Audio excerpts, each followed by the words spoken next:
Baïla Amadou Traoré, un mot rapidement avant de passer au premier sujet inscrit à l'ordre du jour.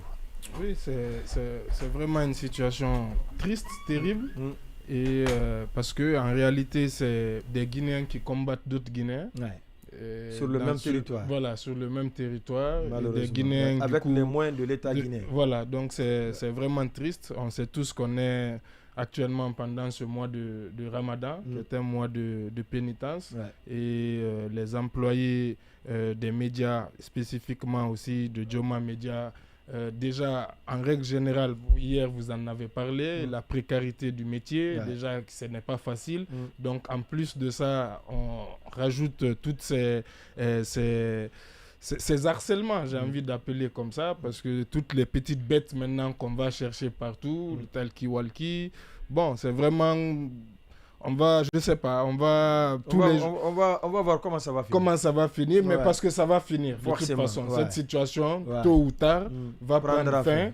On aurait espéré qu'elle prenne fin le plus tôt, d'une meilleure manière, d'une manière à ce que tout le monde, on va dire, puisse aller de l'avant. Mais comme ça va comme ça, c'est vraiment terrible, c'est vraiment triste et c'est dommage pour notre pays. Oui, Karo Amadou. Oui, on ne peut pas dire plus que ce que Baïla a dit parce que c'est une situation qui est quand même révoltante. On en a tellement parlé comme le DG l'a dit, peut-être que c'est aussi fait pour ça, pour qu'on se fatigue d'en parler, pour qu'un beau matin, qu'on jette l'éponge, qu'on dise je suis fatigué de gérer cette situation parce que c'est vraiment lâchant de tous les jours de gérer la même situation et que de voir que de l'autre côté, il n'y a aucun effort qui se fait pour... résoudre la situation, on rend la vie difficile aux gens. Et les gens ont déjà des difficultés à joindre les deux bouts, à maintenir ce qui est là, on crée d'autres problèmes.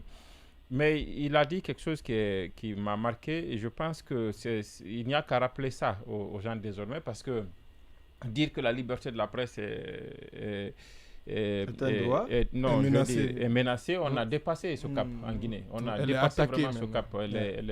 Il n'y a pas de liberté de la presse. Il n'y a vraiment pas de la liberté de la presse parce que la liberté de la presse, et ça je m'en moquais souvent chaque fois que les anciens ministres d'Alpha Condé disaient aucun journaliste n'est en prison. Mais qu'un journaliste soit en prison ou pas n'est pas le facteur le plus déterminant pour savoir s'il y a liberté de la presse ou pas.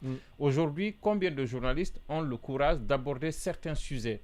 L'autocensure dans nos rédactions. Allez voir ce qui se passe sur le site internet, dans les journaux, les éditions d'information des radios et des télés, et comparé à la réalité sur le terrain, vous verrez que il y a un grand décalage. Il y a aujourd'hui une sorte d'autocensure. Ça, c'est un élément assez important.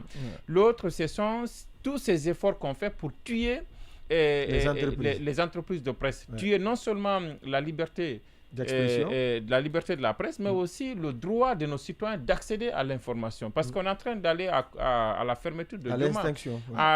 Fermer Dioma, c'est priver les millions d'auditeurs, de téléspectateurs de Dioma Badoba, que moi je suis très bien, même à l'arrière du pays. On refait le mois de beaucoup d'autres émissions. Le matin, à partir de 5h du matin, des citoyens guinéens à 6h du matin appellent à la radio et écoutent ce qui se passe et donnent leur avis. Ça peut paraître banal pour quelqu'un qui n'a aucune considération pour ce qui est de la démocratie ou autre là, mais dans un pays où quelqu'un se soucie de savoir la politique publique que j'ai appliquée, est-ce qu'elle est acceptée par la population et à quel degré elle est acceptée, pour quelqu'un, ce sont des choses qui sont vraiment sacrées. Mais on peut comprendre qu'en ce moment où tout est foulé au sort, que les gens n'aient pas de considération pour ça. Mais ce que je veux dire, c'est que pour moi, donc, dire que la liberté de la presse est menacée, on a dépassé ce cap. Et ce qui est important aujourd'hui, c'est de rappeler à chacun des acteurs de ce sale boulot qui est en train d'être fait, c'est de rappeler l'histoire de quand même quelqu'un, de Gouressi Condé. Vous avez vu le rôle qu'on l'a prêté ou qu'il a joué dans le cadre de l'arrestation du président Alpha Condé. Mais Gouressi Condé a passé tout le temps que Alpha était au pouvoir à vouloir se justifier. Il n'a pas pu le faire parce que ça lui avait été collé à la peau que c'est lui qui avait arrêté le président, l'opposant Alpha Condé il a été l'instigateur. Oui, et donc, toutes les fois que l'occasion lui a été donnée, il a voulu se justifier, sans jamais pouvoir se justifier. Donc, sans jamais pouvoir convaincre. Donc vous voyez bien que ce sont des situations qui vont tôt ou tard rattraper. Et il a dit que Mamadi Doumbouya ou n'importe quel autre dirigeant qui joue dans ce sens-là, tout le monde est connu. Mais de toute façon, le pouvoir du président Mamadi Doumbouya, il passera. Mamadi Doumbouya lui-même, il passera. On est des humains, on n'est pas éternel sur cette terre. Mais le drame de tout ça, le temps demeure, le drame de tout ça, c'est lorsque je ne parlerai pas comme Ahmed Sékou Touré qui parlait de partie saine de la population, mais je dirais que c'est lorsque ceux-là qui ont les aptitudes d'être au devant de la scène et de diriger ont tous démissionné. C'est par exemple les intellectuels. Tout le monde aujourd'hui est réticent, personne ne veut venir au devant de la scène. Tout le monde s'est recroquevillé. On a laissé chacun est rentré dans sa niche. On a laissé vraiment les marionnettes, des marionnettes, des lescus, on les a laissés venir au devant de la scène, occuper. C'est pour ça que des gens n'ont pas le courage de dire au chef, ça, le texte a dit. Vous avez, les gens sont ingénieux pour aller voir dans le texte ce que le texte prévoit pour vous punir quand vous êtes en faute. Mais ils ne sont pas encouragés de voir ce qui est dans le texte pour les punir quand eux, ils sont en faute. Ils ne le relèvent jamais. Donc, vous voyez bien que c'est une situation assez catastrophique. On ne peut même pas, moi, je ne peux même pas commenter ce qui se dit là, mais c'est un harcèlement. C'est un harcèlement, mais ce qui fait de plus mal, c'est qu'il y a une catégorie de Guinéens qui pensent avoir plus de légitimité que les autres. Comme l'a dit tout à l'heure les Guinéens, alors qu'on est tous de ce pays. Et utiliser les moyens de l'État pour aller justement à cette fin. Et comme l'autre l'a dit, personne n'a le titre foncier de ce pays.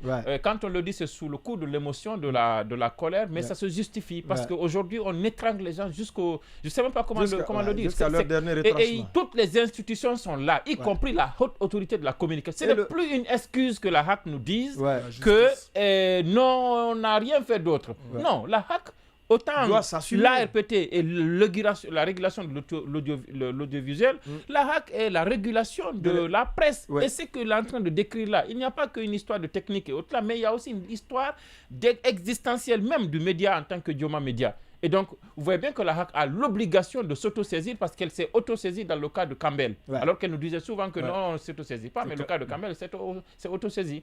Nous avons un procureur de la commune, ici, il relève en principe de Dixine, si je ne me trompe. On a un procureur qui veille quand même au respect de la loi, qui n'est pas sourd par rapport à ce qui est en train d'être dit, qui est en Guinée, qui écoute.